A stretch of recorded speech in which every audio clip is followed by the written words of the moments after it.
If you want to add more life to your productions, then understanding color is a good way to do so. Let's first explore color as a concept and understand it, and then we can look at how to use it in your productions. I recently had a good question from a client about what is color, and it's kind of one of those terms that gets thrown around by engineers, mix engineers, mastering engineers, but what does it really mean? A simple definition might be any process that alters the original tone of a recording. But we can get more specific than that. We often say this piece of equipment colors the sound, or it has this kind of color to it. For instance, using compressors as well as controlling the dynamics, they also impart a color upon the sound.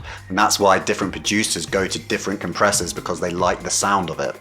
That's the color they're often referring to. Microphones as well also add color. They color your voice. If you look at a frequency response chart for a microphone, it's never super flat. You'll notice there's little bumps at different frequencies and little troughs and little peaks. What that means is it's coloring the sound, it's changing your voice. But when I'm thinking about color in a mix, I tend to think of two different things really. I think about creating new harmonics, and I think about adding noise. So when we're talking about adding new harmonics, that might be a process such as saturation, overdrive. Using a compressor can create new harmonics. Adding noise might be something like using an amplifier, using distortion. It could be using white noise or pink noise as a texture and adding it as a layer to a particular instrument in your mix. Or even to add some brightness to some one-shot drum samples. And as I touched on, there's other types of color. When you're using an EQ, for instance, you're essentially changing the frequency response and you're coloring the sound. If you make something really bright, you colored the sound. And for the more musical among you, you probably might have heard of color tones, which are the upper extensions, your ninths, your 11ths, your 13th chords. Though it's talking about music theory, it's essentially about adding color, adding a quality to certain notes. So, how do you add color to something in Logic? Well, here are several actionable things you can do to add color to your mix. Okay, so I've got Logic Pro open here, and I've got some drums. I'm working on a client mix. Basically, she's got some drums here. Just a very simple kind of tom thing. And this is something that I feel could use a bit of color. So one of my favorite ways to do that is to add saturation. And to do that in Logic, you can use the Overdrive plugin. Overdrive is essentially a form of distortion, but it's fairly controlled. You open up Logic's Overdrive. I like to turn the tone all the way up, and then I'll have the drive very low down, like on 1 or 2 decibels. So let's just hear it first.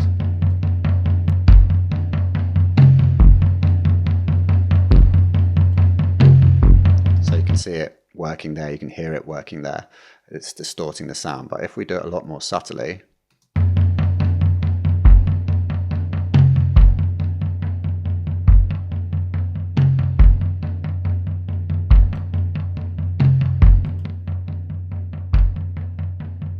so when I bypass it, you can hear the difference it makes.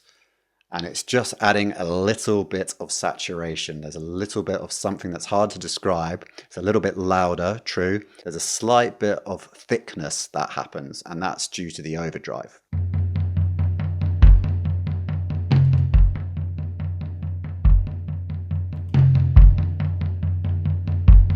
Here, when I add that, it brings out the snare a little bit, the kind of rattle of the snare, that kind of airiness, the ambience of the kit comes up a little bit more. So the Overdrive is one I absolutely love. I use it all the time. It's just a very simple plugin that you can use to get some basic saturation. It adds a little bit of thickness, and it works normally by just adding extra harmonics. Okay, let's look at the next one. And let's stick with the drums for now. So I'm going to go to a compressor now. This is another great way to add color. So as well as controlling the dynamics, you can also add tone, you can add color by using the compressor. So first up, I'll set some fairly severe compression settings, so we're going to exaggerate the effect. But you'll see as I flick between these different models, they each have a tone, they each have a sound, they each have a character. They color the sound in different ways. So let me show you. Let's just put this on loop. So first one, this blue one, the default one is a platinum digital, and this is very clean, very transparent. Not a lot of color comes from this one, but you'll see in the other ones that it is making a difference to the sound a fair bit. So let's exaggerate the compression.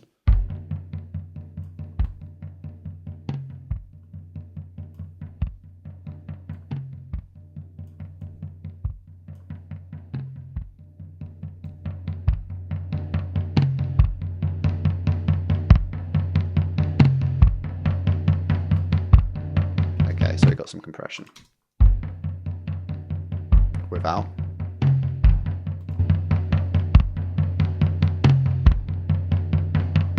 Can you hear how it's colored the sound? So even on these settings, you can hear kind of artifacts that have been added to the sound. They've colored the sound. And yes, we're a little bit louder, so I'll try and balance the level a little bit better, but just so you can hear the difference, so that we're not hearing the volume, we're just hearing the added character, the added harmonics, the added noise that you're getting.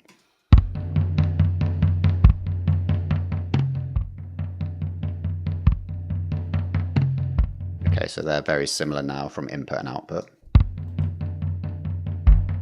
Clean.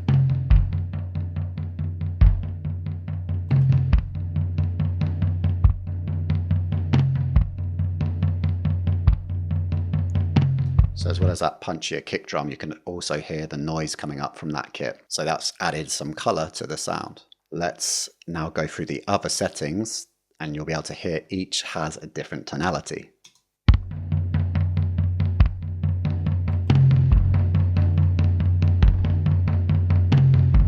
That kick drum is distorting a lot more on this compressor because of the very fast attack times. It can't handle it as well when you're getting that distortion. And you might like that, you might not, but it's a different sound. So for instance, you could actually just have a little bit of this effect and kind of have it more in parallel. You can use the mix control here to kind of dial it back in.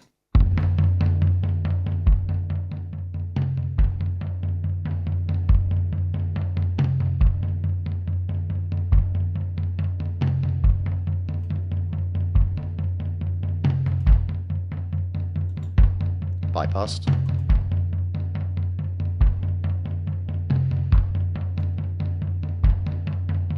Yeah, so a bit grittier, a bit dirtier with that one. Let's put the mix up and let's move on to another one. Very distorted.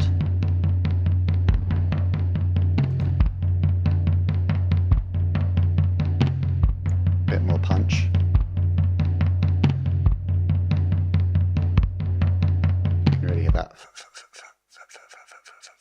The sound of the rattle, the ambience of the room, the kind of pulsing. It's kind of adding a breathiness, a life into the drums. Without.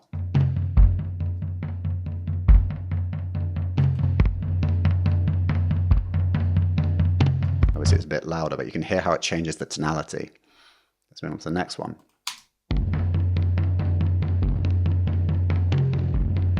It's really distorting a lot. It's struggling with the quick attack times.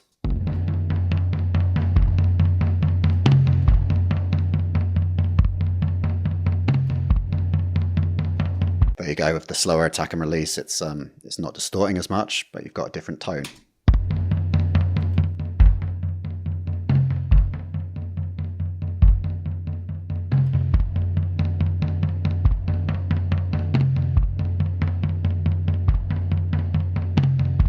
I feel like that one's bringing out more the tom, kind of the depth of the toms.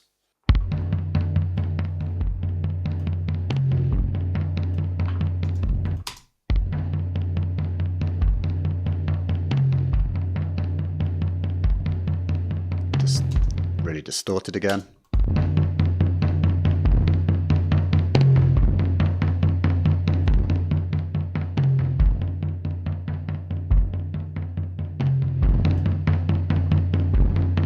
So that would be quite a cool effect. Obviously that's very severe distortion again with this model, but they're all adding differing amounts of color.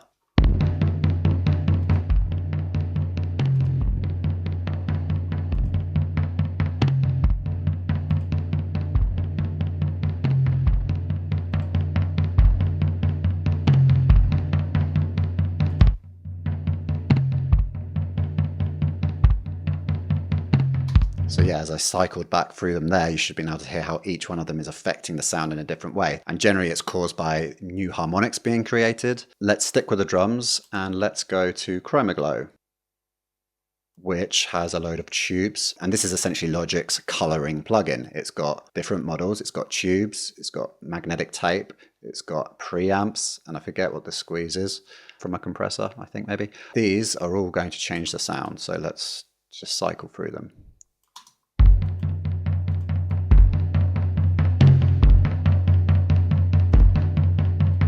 Bypassed.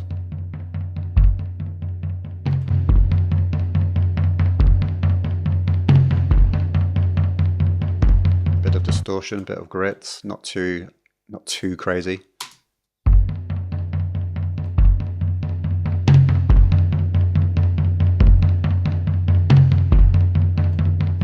quite nice too. Okay, a lot more full on.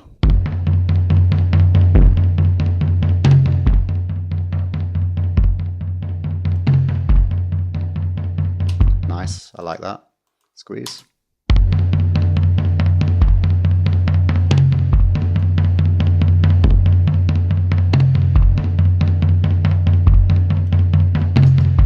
Okay, so now if we listen to our drums without this,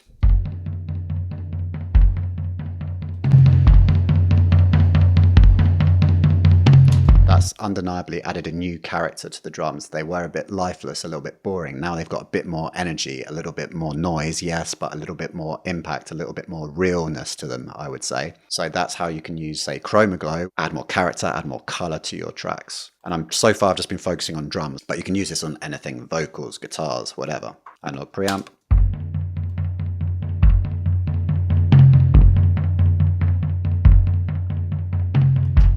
So yeah, that's a bit cleaner, not quite distorting as much, and it's increasing the level. A lot of these are all increasing the level, and it's important to remember that increasing the gain itself isn't adding color. That's one thing, is just to be aware, and just because you're making something louder, it might sound better, but you're not really coloring the sound, you're just making it louder. Cool? Okay, let's move on to the next one. Okay, so now we can go a bit more severe with our color. Let's go for some distortion, and let's go distortion 2 here.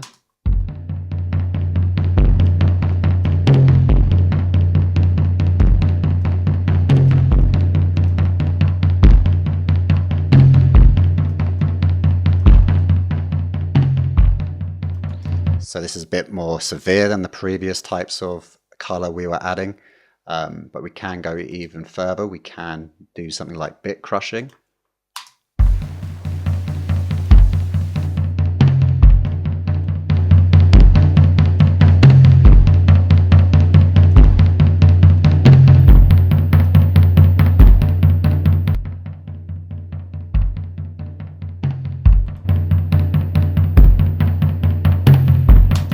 Okay, so it's got louder again, but it's also now got more of a digital quality to it. And I haven't broken it up like crazy because I've kept the resolution at 12, but if you bring that down.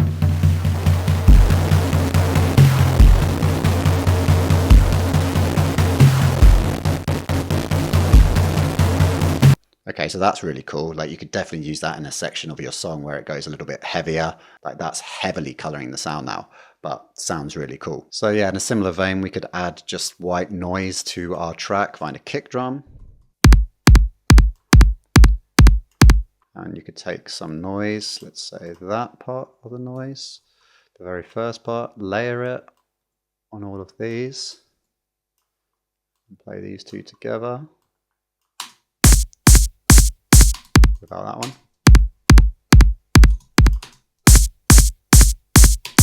And what that's going to do is allow that kick drum to cut through the mix a little bit better.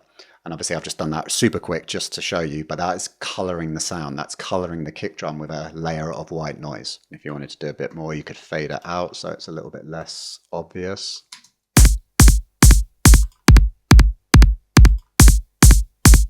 We're obviously doing more electronic stuff here, but you get the idea. So color is a very broad term, but really it just means adding something, a quality, a character, a tone to a piece of music. So when you're mixing, if you're looking for a punchier sound, if you're looking for something silky in the top end, if you're looking for something gritty, nasty, dirty, these are colors that you can use to add to your sound. What do you do to color your productions? Tell me what processes you like to do to add that little bit of character, those qualities to your tracks. I'm really interested to know. And if you like this video, then perhaps you'll like this one here, where I share some deep, deep wisdom. Thanks for watching, and I'll see you on another video. Take care.